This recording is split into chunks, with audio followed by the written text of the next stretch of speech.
Alam mo ba ang sikreto ng pinakamatalinong tao sa mundo? Akala ng karamihan, ang pagiging matalino ay nakadepende lang sa mataas na IQ o galing sa pagsagot ng mga mahihirap na tanong. Pero ang totoo, mas malalim pa dyan. Maraming tao ang nahuhulog sa trap ng habol ng short-term wins. Mga achievements na pang-display lang pero kulang sa sustansya. Ang tunay na talino, hindi lang basta dami ng alam. Ito ay kung paano mo ginagamit ang kaalaman na iyon para sa pangmatagalang tagumpay. Sa video na to, pag-uusapan natin ang 10 rules na alam lang ng pinakamatalinong tao sa mundo. At kung mananatili ka hanggang dulo, malalaman mo rin ang isang bagay na mas mahalaga kaysa sa lahat ng rules na ito. Handa ka na ba? Tara, simulan na natin. Unang rule, ang kapangyarihan ng paggalaw. Maraming tao ang naniniwala na para maging matalino, kailangan laging nakaupo, nagbabasa ng libro, o tahimik na nagtatrabaho. Pero alam mo ba, mali iyon. Ang totoo, ang physical activity, oo, yung simpleng paggalaw, ay direktang konektado sa pag-unlad ng utak mo. Kapag gumagalaw ka, tulad ng paglalakad, pag-workout o pag-practice ng bagong physical skill, binubuo mo ang mga neural connections sa utak mo. Ibig sabihin, habang natututo ang katawan mo sa bagong galaw, natututo rin ang utak mo na mag-isip sa ibang paraan. Kaya kung gusto mong maging mas matalino, huwag lang puro upo at basa. Simulan mo ng maglakad, mag-ehersisyo, o subukan ng bagong skill. Malalaman mo habang tumatalas ang katawan mo, tumatalas din ang isip mo. Pero tandaan, ito pa lang ang unang hakbang. Marami pang susunod na sikreto para talunin mo ang 90% ng tao sa paligid mo. Second rule, surround yourself with intelligent people. O sa madaling salita, pumili ng tamang mga tao sa paligid mo. Tignan mo ang mga kasama mo araw-araw. Sila ba yung nag-uudyok sa'yo na maging mas mabuti? O baka naman sila yung nagdadala sa'yo pababa? Ganito kasi yan. Ang pinakamatalinong tao sa mundo, hindi lang nakadepende sa sarili nilang talino. Umaangat sila dahil nakikinabang sila sa galing ng iba. Kapag napapaligiran ka ng mga tao na challenging kausap, mga taong pinupush ka mag-isip ng mas malalim, tumataas din ang level ng talino mo. Yung mga meaningful na usapan ninyo, nagbibigay sa'yo ng mga bagong perspektibo na hindi mo maiisip mag-isa. Kaya kung gusto mong maging smarter for life, siguraduhin mong ang mga tao sa paligid mo ay mga taong nagdadala ng value sa buhay mo. Remember, kung sino ang kasama mo magiging ganun ka din. Third rule, master the dual nature of intelligence. Alam mo, karamihan sa atin, naniniwala na may dalawang klase lang ng tao, yung mga logical at yung mga creative. Yung tipong kung magaling ka sa math, hindi ka daw para sa arts. O kung artist ka, hindi ka raw pwedeng maging analytical. Pero guess what? Mali yun. Ang tunay na talino ay nasa balanse ng logic at creativity. Ibig sabihin, kailangan mong sanayin ang utak mo na mag-isip gamit ang parehong analytical skills at creative mindset. Paano? Simple lang. Mag-practice ka ng mga bagay na hamon sa utak mo tulad ng puzzles, strategy games, o kahit problem solving. Pero huwag kalimutan ang creative side. Magsulat ka, mag-drawing, o matutong tumugtog ng instrumento.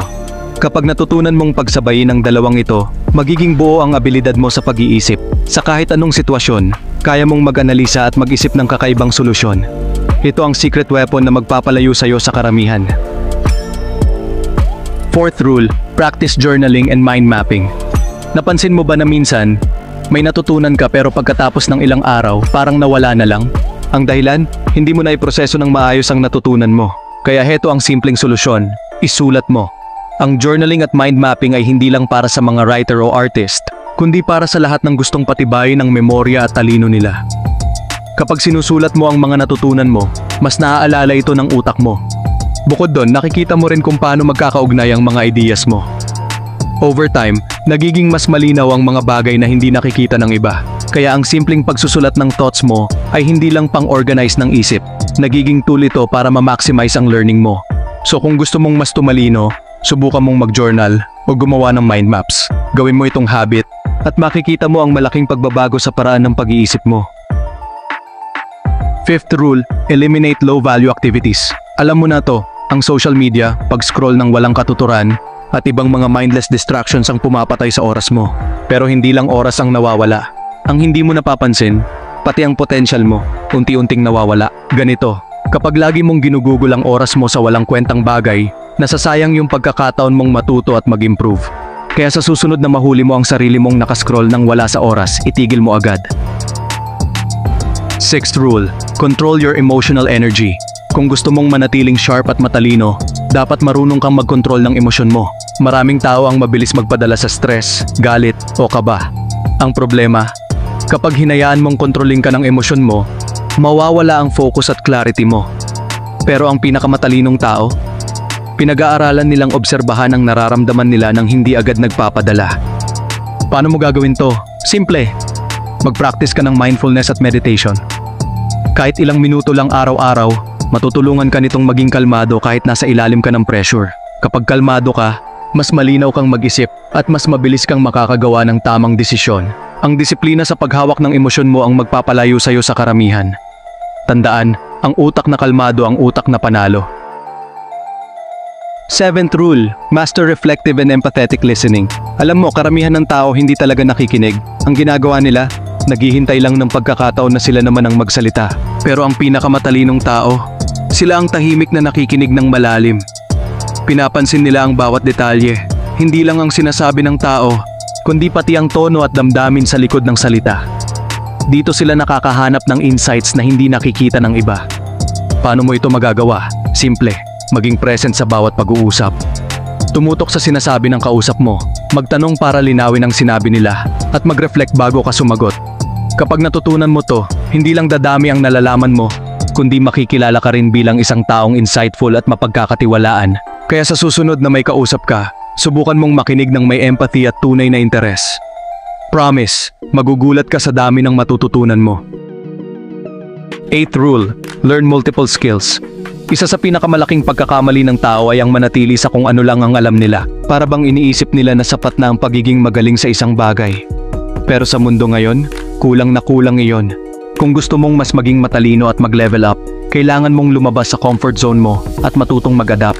Mag-aral ng bagong wika, matutong mag-code, subukan ng bagong physical skill, kahit ano basta bago sa'yo.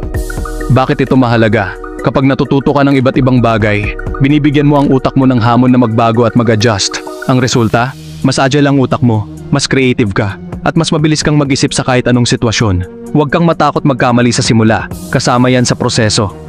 Tandaan, ang utak na patuloy na hinahamon ay utak na patuloy na lumalakas. 9th rule, apply knowledge ruthlessly. Tandaan mo to, ang talino ay hindi nasusukat sa dami ng alam mo, kundi sa kung paano mo ginagamit ang kaalaman mo. Maraming tao ang magaling sa theory, pero hanggang doon lang sila. Ang pinakamatalinong tao, alam nila kung paano gawing aksyon ang natutunan nila. Kaya kung may bagong kaalaman ka, gamitin mo agad. Halimbawa, natutunan mo kung paano magnegosasyon. Subukan mo ito sa trabaho o sa personal na buhay mo. O kaya naman, may bagong habit na gusto mong i-develop, simulan mo kaagad. Walang silbi ang kaalaman kung hindi ito ginagamit. Kaya kung gusto mong talunin ng karamihan, gawing habit ang pag-apply ng lahat ng natututunan mo. Dahil sa bandang huli, action beats knowledge every time. Finally, 10th rule, develop a strategic mindset. Ito ang pinaka-importante sa lahat. Ang pagkakaiba ng isang matalino at isang unstoppable ay nakasalalay sa strategy. Ang kaalaman lang, kahit gaano karami, ay walang kwenta kung hindi mo ito ginagamit ng may direksyon. Parang espada na walang kamay na magdadala nito. Ang tunay na talino ay nasa kakayahan mong mag-isip ng ilang hakbang nang mas maaga kaysa sa iba.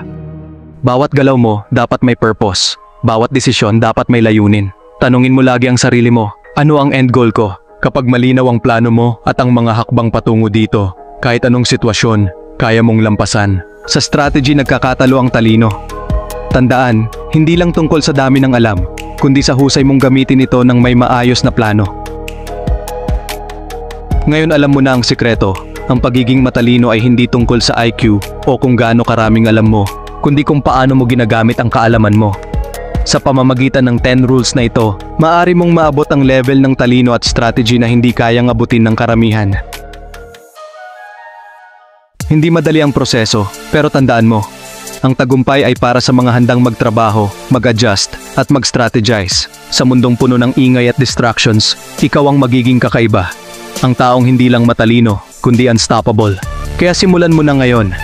Isa-isahin mo ang mga rules na ito, gawin mong habits, at panoorin ang sarili mong umangat. At kung sa tingin mo makakatulong ang video na ito sa iba, huwag kalimutang i-share. Kung nagustuhan mo ang video, mag-subscribe ka na at i-click ang notification bell para hindi mo ma-miss ang susunod pa naming content. Maraming salamat sa panonood at kita-kits tayo ulit sa susunod na video.